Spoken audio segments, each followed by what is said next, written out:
इस समय हम मौजूद हैं इटावा के डीएम चौराहे पर, जहां पर अटल बिहारी वाजपेयी की यहाँ पर मूर्ति स्थापित की गई, क्योंकि यहाँ पर उनके लेकर यहाँ पर अटल चौक बनाया जा रहा है। उसका अनावरण नहीं हो पा रहा है, जिसको लेकर भाजपा के नेता हैं धर्मेंद्र दुबे, वह आज आमरण अनशन पर बैठ गए। हम उनसे बात करेंगे किस लिए ये प्रदर्शन किया जा रहा है और क्या कारण है। धर्मेंद्र जी, आप आमरण अनशन पर बैठ गए, क्या वजह है? हम अपने महापुरुषों का अपमान नहीं सहेंगे। जिस तरीके से माननीय अटल बिहारी वाजपेयी जी का अपमान इटावा शहर में हो रहा है, वो हम बिल्कुल नहीं सहेंगे। विश्व के नेता और भारत रत्न से सम्मानित इस तरीके से इटावा में, उनके ननिहाल में उनको अपमानित किया जा रहा है। शासन प्रशासन की मंशा क्या है? इसकी मतलब आप ब्राह्मणों को टारगेट कर रहे हो। आप ये ना भूलो, जो आजादी की पहली लड़ाई मंगल पांडे ने लड़ी थी और आखिरी लड़ाई धर्मेंद्र दुबे लड़ेंगे। क्या मांगे हैं आपकी? मेरी बस मांगे यही है, जिस मुद्रा में है, जिस तरीके से ये ढक दी गई, इसको खोल दिया जाए। अगर ये खुल जाएगी, ये डिमांड है, लेकिन इसका अनावरण होना है, उद्घाटन होना है, इसके इस वजह से ये हमें डेट और समय सीमा मिल जाए, बस इसकी डेट और समय मिल जाए, समय सीमा मिल जाए। लेकिन अभी सिटी मजिस्ट्रेट साहब आए हैं यहाँ पर, आपसे बातचीत की है, क्या आश्वासन मिला? वो ये कह रहे हैं अभी जांच चल रही है, तो हमने की जांच चल रही, तो जांच का कोई एक अब वो हमें दायरा आप बता दीजिए, समय बता दीजिए, कब तक जांच चलेगी। तो आप अकेले ही? हम अकेले ही हैं, सिंगल है, कोई नहीं है मेरे साथ, मैं अकेला ही हूँ। जितने लोग खड़े हैं सब शासन के लोग खड़े हैं, मीडिया के लोग खड़े हैं, मैं अकेला ही बैठा हूँ। धर्मेंद्र जी, ये बात बताइए, सरकार आपकी है, भाजपा की सरकार है, उसके बावजूद भी, और भाजपा के नेता हैं और भारत रत्न है, उसके बावजूद भी काफी यहाँ का प्रशासन सब गुमराह करने में लगा है, सरकार बदनाम करने में लगा है। हमारे देव नेताओं को बदनाम करने में, माननीय योगी जी को छवि को धूमिल करने के लिए, माननीय प्रधानमंत्री मोदी जी की छवि धूमिल करने के लिए यहाँ के अधिकारी और कर्मचारी लगे हुए हैं। तो ये धरना प्रदर्शन कब खत्म करेंगे? अब बस जब तक ये नहीं हमें डेट और समय सीमा नहीं मिल जाएगी, जब तक हम कुछ नहीं करेंगे। हमारे साथ भारतीय जनता पार्टी के वरिष्ठ नेता हैं, सभासद हैं शरद वाजपेयी जी, क्योंकि उन्होंने भी इसको लेकर काफी आवाज उठाई है। हम उनसे भी बात करेंगे, उनकी क्या राय है। शरद जी, धर्मेंद्र दुबे आज धरने पे बैठ गए, अब आप क्या क्या कहेंगे इसको लेकर? क्या देखिए, मैंने अभी अपने वर्तमान डीएम साहब को मैंने ज्ञापन दिया था, आपने कवरेज की थी उसकी, बहुत लोगों ने देखा था।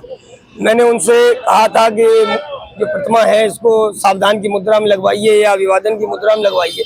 अगर आप ऐसा नहीं करते तो मैं आमरण अनशन पर बैठूंगा। उसके लिए मैंने उन्हें समय भी दिया और पर्याप्त समय है, लेकिन उसके बावजूद भी इस पर कोई चिंतन मनन नहीं हुआ। भारत रत्न है, ये पूरे भारत की आस्था है, पूरे विश्व की आस्था है। सब लोग को, हर धर्म जाति के लोग अटल जी का सम्मान करते हैं और पूर्व प्रधानमंत्री रहे हैं, भारत रत्न हमारे गौरव है। और उनके साथ ये मुद्रा देखिए आप, यहाँ जितने लोग खड़े हुए हैं, इवन दैट जो अधिकारी यहाँ पर हैं, अगर आप उनसे भी पूछिए क्या अपने पिता तुल्य लोगों की इस तरीके की मूर्ति लगवाएंगे, तत्काल किसी के मुंह से आवाज नहीं आएगी कि इस तरीके की कोई मूर्ति पसंद करेगा।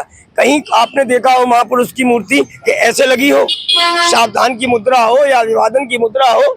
ये इसकी मांग मैं पिछले 2 वर्षों से कर रहा हूँ, और अभी जब ये मूर्ति हटाई गई, मुझे तो आश्चर्य है कि जब हाथ जोड़ के मूर्ति हटाई गई तो उसको सीधे करने में क्या दिक्कत थी। जब वही मूर्ति है, इसको सीधा हाथ करा देते, काम खत्म हो जाता, लेकिन उस पर कोई चिंतन मनन नहीं किया गया। अभी देखो आप, फव्वारे भी कहीं नहीं लगे, कहीं लाइटें भी नहीं लगी, कहीं कोई कुछ नहीं है।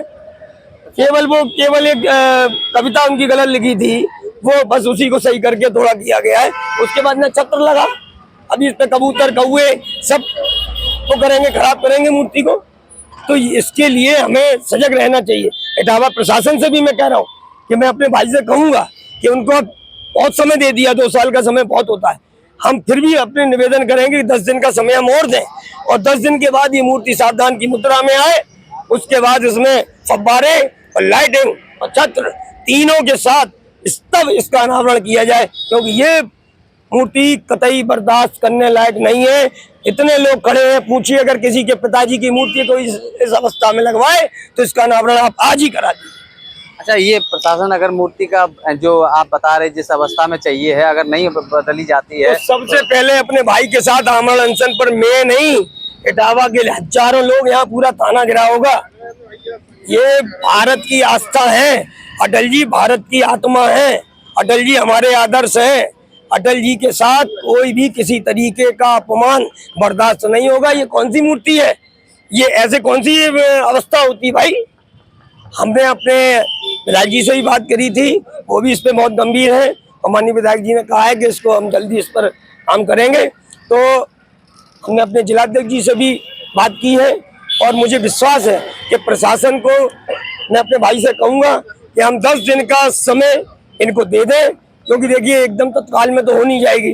तो अब चलो इतना समय उन्होंने लिया, अभी उनके जन्मदिन पर भी थोड़ा टाइम है, तो हम 10 दिन का अगर समय देते हैं तो हमारा भाई, मुझे विश्वास है कि हमारी बात नहीं काटेगा, क्योंकि उसे मालूम है कि पिछले 2 साल से मैं इसके लिए संघर्ष कर रहा हूँ और मैंने पर्याप्त समय दिया, प्रशासन को भी दिया कि भाई ये अपने चीज को देख लें और कर लें, लेकिन प्रशासन भी गंभीर मुझे नहीं दिखाई दे रहा। मैं डीएम साहब से मिला हूँ भाई, डीएम साहब को मैंने लिखित आमरण अनशन के लिए प्रार्थना पत्र दिया है कि भाई मैं प्रार्थना पत्र मैंने दिया था कि अगर आप इसको सही नहीं कराते हो तो मैं आमरण अनशन पर बैठूंगा, लेकिन मैंने समय दिया था उन्हें। अब उसके लिए जब उन्हें समय दिया है तो उनको उस समय में उस चीज को पूरा कराना चाहिए था, लेकिन अभी नहीं कराया है। तो मैं अपने भाई से कहूंगा कि भाई 10 दिन का समय प्रशासन को और दे दें, लेकिन 10 दिन का मतलब 10 दिन। आज तारीख कितनी है, 11, 21 तारीख तक अगर ये नहीं हुआ तो हम लोग 22 तारीख को यहाँ पर पूरे इटावा वासी, मैं तो पूरे इटावा वासियों से कहूंगा कि जब पूरे विश्व का नेता है ये कोई छोटे मोटे नेता नहीं है। भारत रत्न ऐसे ही नहीं बन जाता कोई, भारत का प्रधानमंत्री ऐसे ही नहीं बन जाता कोई, और ये तो ऐसे आदर्श पुरुष हैं जिनको हर धर्म, हर जाति, हर वर्ग ने अपनाया है। यहाँ तो विरोधी नेता नेहरू जी, इंदिरा गांधी जैसे नेता उनकी तारीफ किया करते थे और विदेशों में भेजा करते थे। तो ये छोटे मोटे नेता नहीं है। इनका मान, इनका सम्मान दिव्य और भव्य, इनका अटल पथ दिव्य और भव्य, ये इसकी जो गरिमा है इस पथ की दिव्य और भव्य होनी चाहिए। जब लोग शाम को यहाँ पर जाएं, यहाँ पर घूमें, तो उन्हें लगना चाहिए कि हम किसी महापुरुष के पथ पर आए हुए हैं। उनका एक अलग ही नज़ारा होना चाहिए, फव्वारे होने चाहिए, लाइटिंग होनी चाहिए, छत्र होना चाहिए। चलो वो तो सही हो गई उनकी कविता जो गलत लिखी हुई थी, हार नहीं मानूंगा, रान नहीं जानूंगा, काल के कपाल पे लिखता मिटाता हूँ, उस पे लिखा था लिखता ही जाता हूँ, लेकिन वो ठीक हुई, अच्छा लगा, लेकिन और सारी चीजें तो नहीं हुई। तो ये सारी चीजें जो है प्रशासन को करना है। हम 10 दिन का समय उनको देंगे और 11वें दिन अगर नहीं हुआ तो अपने भाई के साथ सबसे, मैंने पहले भी पत्र दिया हुआ, मैं लाया नहीं, मैंने डीएम साहब को आमरण अनशन पर बैठने का पत्र दे चुका हूं, लेकिन उन्होंने उसको कोई संज्ञान में नहीं लिया है। लेकिन आज अगर नहीं होता है, मैं अपने भाई से कहूंगा कि 10 दिन का समय दे दें। हम सिटी मजिस्ट्रेट साहब को दे देंगे, उसके बाद हम लोग यहाँ पर अगर नहीं हुआ तो धरने पे बैठेंगे। तो जिस तरीके से बताया है कि धर्मेंद्र दुबे ने भी अपनी बात रखी है और शरद वाजपेयी जो कि भारतीय जनता पार्टी के वरिष्ठ नेता हैं, कि अगर प्रशासन हमारी बातें नहीं मानता है तो आने वाले समय में हम यहाँ पर बड़ा प्रदर्शन कर सकते हैं। प्रशासन ने जो 10 दिन का समय दिया है, वो उसके बाद जो अगर अवस्था नहीं बदलती जाती है, जिस अवस्था में ये मूर्ति लगी हुई है नहीं होती है, तो आगे चल के कई बड़ा प्रदर्शन भी कर सकते हैं। मैं अजय कुमार बातम, इटावा वॉइस।